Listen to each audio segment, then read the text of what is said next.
Hello everyone, this is Pradeep Aryan and you are watching our channel like English classes. तो जैसा कि हम सभी लोग जानते हैं कि हम इस समय पढ़ रहे हैं लेटर्स की सीरीज को, और लेटर की सीरीज में हम ऑर्डर प्लेसिंग लेटर्स को पहले से ही कंप्लीट कर चुके हैं, जान चुके हैं कि यदि हमें ऑर्डर प्लेस करना है तो किस प्रकार से लेटर को लिखेंगे। और इस वीडियो में हम जानने वाले हैं कि यदि हमें किसी भी इंस्टीट्यूशन से किसी प्रकार की इंक्वायरी करनी है तो लेटर किस प्रकार लिखेंगे। और इस वीडियो में हम जानने वाले हैं लेटर ऑफ इंक्वायरी के बारे में, उसके फॉर्मेट के बारे में, और लेटर लिखने का क्या तरीका है, क्या प्रोसीजर है, किस प्रकार लेटर लिखेंगे, सारी चीजों को हम जानने वाले हैं इसी वीडियो में। तो पहले से ही आप इस वीडियो को लाइक करें, वीडियो को आप शेयर भी करेंगे। साथ साथ जो न्यू व्यूअर्स हैं जिन्होंने अभी तक मेरा चैनल सब्सक्राइब नहीं किया वो चैनल को सब्सक्राइब जरूर कर लें, क्योंकि इसी चैनल पे आपको इंग्लिश से related, English grammar, English literature से रिलेटेड सारी वीडियोस देखने को मिलती हैं। तो वीडियो लाइक कर दिया ना, चलिए शुरू करते हैं।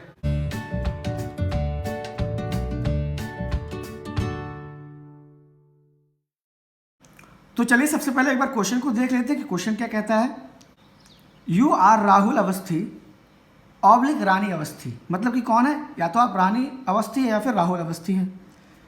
You want to pursue a course in journalism and mass communication from a reputed institute in Chennai. आपको एक कोर्स करना है जर्नलिज्म एंड मास कम्युनिकेशन का, मतलब कि मीडिया से रिलेटेड। कहाँ से करना है? आपको एक विख्यात जानी मानी संस्था से करना है, जो कि कहाँ स्थित है? चेन्नई में स्थित है। Write a letter to the director of the institute inquiring the details of the course. तो आपको जर्नलिज्म एंड मास कम्युनिकेशन के इंस्टीट्यूट जो है उसके डायरेक्टर को, मतलब उसके निर्देशक को एक लेटर लिखना है, और लेटर में जानना है आपको उस कोर्स की डिटेल्स के बारे में जो आपको करना है। Invent other details on your on. अगर ये लाइन आपको क्वेश्चन पेपर में लिखी मिल जाए, इसका मतलब ये है कि बाकी जो डिटेल्स में मिस हैं, जो क्वेश्चन में दी नहीं गई है, इसका मतलब है कि वो आप खुद से लिखेंगे। अगर नहीं भी आती है तो भी क्वेश्चन में जो चीज़ें नहीं दी जाएंगी उनको हम खुद से लिखेंगे। जैसे कि देखिए यहाँ पर राहुल रानी अवस्थी का एड्रेस नहीं दिया गया है, खुद से मेंशन करेंगे। ठीक है, जहाँ पर इंस्टीट्यूट है वहाँ का एड्रेस नहीं दिया गया है तो खुद से मेंशन करेंगे। काफ़ी चीज़ें हैं जो हमें खुद से मेंशन करनी पड़ेगी। अब देख लेते हैं एक बार कि ये लेटर कैसे लिखा जाएगा।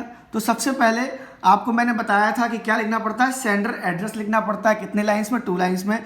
तो हमें यहाँ पर एड्रेस नहीं दिया गया था, तो अपने मन से हमने एड्रेस लिख दिया 52/A इंदिरा नगर, कानपुर, यूपी। आप कुछ भी लिख सकते हैं, जरूरी नहीं कि आप ये लिखें। और अगर क्वेश्चन में दिया गया है एड्रेस तो आपको कोई प्रॉब्लम नहीं होगी, आप उसी को कॉपी कर लेंगे। ठीक है, लेकिन याद रखेंगे 2 लाइन में ही लिखेंगे। उसके बाद आप 1 लाइन का गैप छोड़ेंगे और डेट लिखेंगे। डेट का फॉर्मेट ये रहेगा, पिछली वीडियो में भी मैंने आपको बताया है। उसके बाद फिर 1 लाइन छोड़ के 2 लिखेंगे। 2 लिख भी सकते हैं, नहीं भी लिख सकते हैं, कोई फर्क नहीं पड़ता है आपको। आप 1 लाइन छोड़ के लिख दें। अब आपको क्या करना है, रिसीवर का एड्रेस लिखना है। तो रिसीवर यहाँ पर हमारा कौन है? डायरेक्टर। डायरेक्टर को जो पत्र लिख रहे हैं तो हमने लिख दिया द डायरेक्टर। उसके बाद हमें किसके डायरेक्टर को पत्र लिखना है? उस संस्था का नाम, उस कंपनी का नाम, जो भी होता है। यहाँ पर संस्था दी गई, संस्था का नाम लिखेंगे। तो संस्था कौन सी? Institute of journalism and mass communication हमने यहाँ पर लिख दिया। ठीक है, अब देखिए यहाँ पर चेन्नई दिया गया था, लेकिन चेन्नई में कहीं पर तो स्थित होगा, तो हमने एक एड्रेस दे दिया है साथ में, व्हाइट रोड, चेन्नई। तो इससे पहले जो मैंने वीडियो बनाई थी ऑर्डर प्लेसिंग लेटर की वीडियो, कि आप किसी भी ऑर्डर को कैसे प्लेस करेंगे बाई लेटर, तो उसमें मैंने आपको बताया था कि यहाँ पर हमारा सेंडर एड्रेस होता है। कौन सा एड्रेस? Sender address. वो 2 लाइन्स में होता है। ठीक है, और उसके बाद 1 लाइन छोड़ के डेट डालेंगे 1 लाइन में। उसके बाद रिसीवर एड्रेस जो होगा हमारा, ठीक है, रिसीवर एड्रेस जो होता है हमारा, वो कितनी लाइन्स में हम लिखेंगे? वो हम लिखेंगे 3 लाइन्स में। 2 लाइन्स में लिखेंगे और ये क्या लिखेंगे? 3 लाइन्स में लिखेंगे। और सब्जेक्ट फिर 1 लाइन में लिखेंगे। तो ये क्या फॉर्मूला बन जाता है? ये फॉर्मूला बन जाता है हमारा 2131 का फॉर्मूला बन जाता है, जो मैंने आपको बता दिया था इससे पहले वाली वीडियो में। तो उसी फॉर्मूले के अकॉर्डिंग हम क्या करेंगे, जो सेंडर एड्रेस डालेंगे, डेट डालेंगे, डेट का फॉर्मेट याद रखेंगे, स्पेस छोड़ेंगे, रिसीवर एड्रेस लिखेंगे।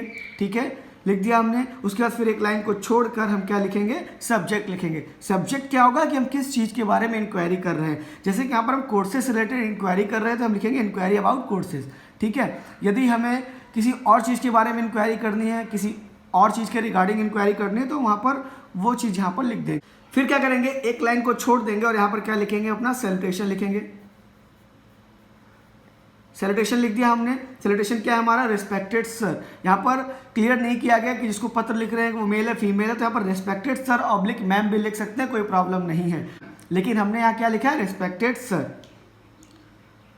अब देखिए, हमेशा मैं आपको बोलता हूँ कि जो बॉडी होती है वो कम से कम 3 पैराग्राफ्स में आप लिखेंगे। 3 से 4 कर सकते हैं, आप 2 नहीं करेंगे। तो पहले पैराग्राफ में जो हमारा फर्स्ट पैराग्राफ होगा बॉडी का, उसमें हम लिखेंगे हमने क्या कर रखा है और हम क्या करना चाहते हैं। तो देखिए क्या लिखा हुआ है, I have completed my 12th this year in my senior secondary. I took English as one of the elective subjects. मतलब कि इसी साल मैंने अपना 12th कंप्लीट किया है और 12th में मेरे पास इंग्लिश भी था as a subject. I am also interested in journalism, और मुझे पत्रकारिता में भी इंटरेस्ट है।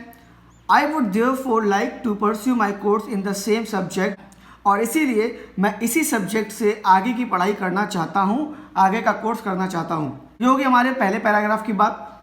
उसके बाद अब हम सेकंड पैराग्राफ में क्या लिखेंगे ये भी एक बार देख लेते हैं। सेकंड पैराग्राफ में हमें लिखना है कि हमें इंस्टीट्यूट के बारे में कैसे पता चला है और हम उस इंस्टीट्यूट से क्यों वो कोर्स करना चाहते हैं। तो देख लेते हैं एक बार। I read about your institution and the course offered by you. हमने आपके इंस्टीट्यूशन के बारे में पढ़ा और उन कोर्सेज के बारे में भी पढ़ा जो कि आप ऑफर कर रहे हैं, मतलब आपकी संस्था ऑफर कर रही है, या फिर जो कोर्सेज आपकी संस्था में हैं।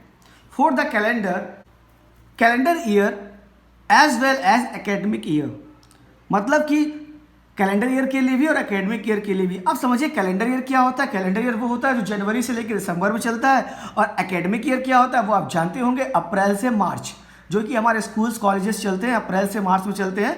लेकिन कुछ इंस्टीट्यूशन ऐसी भी हैं जो कैलेंडर ईयर में कोर्सेज कराती हैं, मतलब कि जनवरी से दिसंबर के बीच में 1 साल का कोर्स करवाती हैं। उनको बोलते हैं, जो प्रॉपर ईयर के अकॉर्डिंग चलता है वो हमारा होता है कैलेंडर ईयर, और जो हमारे इंस्टीट्यूशन के अकॉर्डिंग चलता है, मतलब कि अप्रैल से कोर्स चालू होता है मार्च तक, वो होता है हमारा academic year. I also came to know that you are an established and prestigious institution, and so I would like to pursue my course from your institute. और मुझे यह भी पता चला है कि आपकी संस्था एक स्थापित और सम्मानित संस्था है, and so I would like to pursue my course from your institute, और इसीलिए मैं अपना कोर्स आपकी संस्था से करना चाहता हूँ या चाहती हूँ। तो देखिए नेक्स्ट पैराग्राफ क्या कहता है, I would like to know more about your courses in details, और इसलिए मैं चाहता हूँ कि आपकी संस्था के कोर्सेज के बारे में और ज़्यादा डिटेल मुझे प्राप्त हो सके। अब बचता है आपका लास्ट पैराग्राफ। लास्ट पैराग्राफ में आप लिखेंगे कि आपको कोर्सेज के बारे में डिटेल चाहिए, वो आप सेंड कर दीजिए मुझे, या फिर जो भी डिटेल्स रिलेटेड इक्विपमेंट होते हैं, जैसे जो भी सामग्री है, हमारे प्रोस्पेक्टस वगैरह, वो सेंड कर दीजिए, तो हम वो लिखेंगे यहाँ पर। Therefore, I request you to send me a detailed prospectus about the courses offered by you. इसलिए मेरा आपसे निवेदन है कि कृपया आप मुझे आपकी जो इंस्टीट्यूट का प्रोस्पेक्टस है आप वो हमारे पास भेज दें, जिसमें सारे कोर्सेज की जानकारी हो। I am sending you a demand draft for ₹400 towards the cost of the prospectus, और इसीलिए प्रोस्पेक्टस की फीस के तौर पर मैं 400 रुपये आपके पास भेज रहा हूँ एज अ डिमांड ड्राफ्ट। अब डिमांड ड्राफ्ट क्या होता है आप सभी लोग जानते होंगे कि बैंक में क्या होता है, आप पैसे सबमिट करेंगे, उसकी जगह पर आपको एक डिमांड ड्राफ्ट, एक पेपर दे दिया जाता है, जो कि आप डायरेक्टली सेंड कर सकते हैं किसी भी व्यक्ति के पास, किसी भी इंस्टीट्यूशन के पास, और वो उस डिमांड ड्राफ्ट के अकॉर्डिंग बिहाफ में उसको पैसे मिल जाते हैं। उसके बाद आप बिना लाइन छोड़े क्या लिखेंगे, थैंकिंग यू लिखेंगे। इसकी जगह पे आप it will be kind of you भी लिख सकते हैं। क्या लिख सकते हैं, it will be kind of you. ठीक है, यहाँ पर क्या लिख सकते हैं आप, it will be kind of you लिख सकते हैं in the place of thanking you. उसके बाद क्या करना है, आपको एक लाइन छोड़ देनी है, और एक लाइन छोड़ने के बाद फिर से आपको लिखना है योर्स ट्रूली। ठीक है, क्या लिखना है, योर्स ट्रूली। योर्स ट्रूली लिख दिया, और उसके बाद आप जो भी सेंडर था, जो भी पत्र को लिख रहा था, मतलब यहाँ पर राहुल या रानी अवस्थी थे, तो आप यहाँ पर राहुल या रानी अवस्थी लिख देंगे। लेकिन यहाँ पर आप याद रखेंगे कोई एक लिखेंगे, दोनों नहीं लिखेंगे। मैंने दोनों लिख रखे हैं ओपनिंग लगाकर, लेकिन आपको अकॉर्डिंग टू योर जेंडर, अगर आप मेल हैं तो आप राहुल लिखेंगे, अगर आप फीमेल हैं तो रानी अवस्थी को पिक करेंगे। ठीक है, इस प्रकार आपको लिखना है, कोई भी एक, या फिर राहुल अवस्थी या फिर रानी अवस्थी यहाँ पर आप पुट करेंगे। आई होप आपको वीडियो समझ में आया होगा कि किस प्रकार से लेटर ऑफ इंक्वायरी लिखा जाता है। सारी की सारी प्रोसीजर मैंने आपको समझा दी है। अगर वीडियो समझ में आया तो कमेंट करें, और नहीं भी समझ में आया तो जरूर कमेंट करें और बताइए कि कौन सा पार्ट आपको समझ में नहीं आया है, आपको वीडियो में कहां पर दिक्कत आई है। तब तक के लिए बने रहिए हमारे साथ एलाइट इंग्लिश क्लासेस साथ। Thank you very much, have a nice day. जय हिंद, जय भारत।